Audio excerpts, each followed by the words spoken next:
श्री कृष्ण ने कहा, हे राजन, अब मैं तुम्हें आषाढ़ मास के कृष्ण पक्ष की एकादशी के बारे में बताता हूँ, जिसे योगिनी एकादशी कहा जाता है।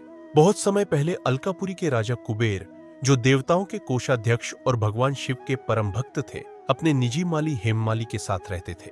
हेममाली एक यक्ष था और उसकी पत्नी स्वरूपवती अत्यंत सुंदर व आकर्षक थी। हेममाली का नित्य कार्य था मानसरोवर झील से फूल लाकर भगवान शिव की पूजा के लिए कुबेर को देना। लेकिन एक दिन फूल लाने के बाद वह सीधा अपनी पत्नी के पास चला गया और प्रेम विलास में इतना डूब गया कि अपने कर्तव्य को भूल गया। इधर कुबेर ने पूजा प्रारंभ की और देखा कि पुष्प नहीं आए। क्रोधित होकर उन्होंने अपने सेवक से कारण पूछा। वह यक्ष जाकर लौट आया और बोला, हे प्रभु, हेममाली अपनी पत्नी के साथ भोग में लीन हो गया है। कुबेर क्रोध से जल उठे और उन्होंने हेममाली को बुलाया। डरते हुए हेममाली उनके सामने आया। कुबेर बोले, अरे अधर्मी, तू देवताओं के नियमों का अपमान कर रहा है।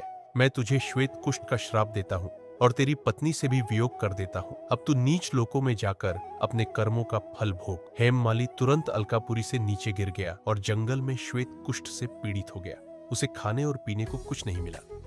वह दिन रात दुख में पड़ा रहा, पर फिर भी उसने भगवान शिव की भक्ति नहीं छोड़ी। उसका मन शुद्ध बना रहा। विचरते हुए वह हिमालय पहुंचा और वहां महान तपस्वी मार्कंडेय अर्षि के दर्शन हुए। अर्षि ने पूछा, हे वत्स, कौन सा पाप किया तूने जो इस अवस्था में पहुंच गया? हेममाली ने अपने पाप की पूरी कथा सुनाई। मार्कंडेय अर्षि ने करुणा से कहा, हेममाली, आषाढ़ मास के कृष्ण पक्ष में जो योगिनी एकादशी आती है, उस दिन व्रत रखने से तू इस श्राप से मुक्त हो जाएगा।